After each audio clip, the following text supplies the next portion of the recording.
Now, for more on the Trump campaign's formal response to these allegations, I want to bring in Madison Gesiotto, winner of Miss Ohio USA 2014, and a Trump supporter who I want to tell the viewers we booked formally as a surrogate through the Trump campaign. So why don't you tell us your perspective of what you think of Donald Trump amidst all these stories? Sure. So I can, of course, only speak to my personal experience with Mr. Trump, which has been very positive. There was no issues with him coming into our dressing rooms in the 2014 Miss USA pageant, and I've obviously never claimed to have been sexually harassed or assaulted by Mr. Trump. At the same time, I do recognize the fact that sexual harassment and sexual assault is a major problem in this country. We have women being sexually assaulted, I think, every 2 minutes in the United States, and children every 8 minutes. So it's a serious allegation to be making, and we need to have independent fact finders really investigate these allegations. I cannot independently investigate an allegation, nor can anyone else that, makes an appearance on your network or any other network. And so I hope that we can get to the truth. I know Mr. Trump has vehemently denied these, of course, but at the same time, it's important to investigate them. Let me ask you, with regard to your experience, Madison, how many hours have you spent with Donald Trump?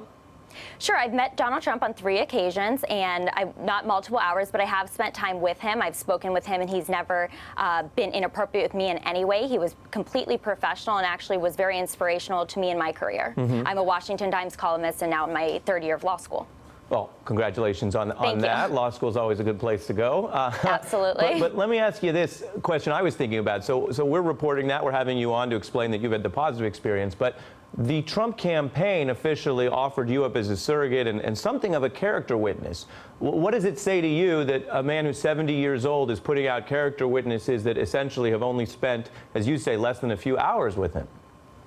I wouldn't consider myself a character witness. I simply introduced Mr. Trump on Thursday at a millennial rally talking about a lot of the issues that I feel are very important to millennials in this election and why I think Mr. Trump really aligns as being the best candidate to fix these problems we're having with jobs. We have, between the ages of 25 and 54, more men out of work right now than we had at the end of the Great Depression. These are problems I'm worried about. I'm worried about student loan debt. As someone who has student loan debt as being a law student, with over 6% interest rate accumulating since the day I started law school, I want to see changes on these, and I know so many other young people do as well. Let me ask you the final question. When you look at some of the allegations and based on, as you say, your experience and what you've known here, do you think these are miscommunications where there was some kind of a physical contact that was misunderstood, or do you think that what Donald Trump says, that he essentially doesn't know most of these people and didn't ever have any contact with them, you think that's the full story?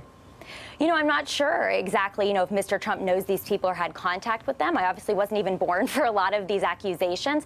But at the same time, I think earlier on in the day on MSNBC, you guys said that between 2 and 10% of allegations are false allegations, and that's only accounting for allegations reported to police. So we don't even know if that number could potentially be a lot higher for allegations like these not reported to the police.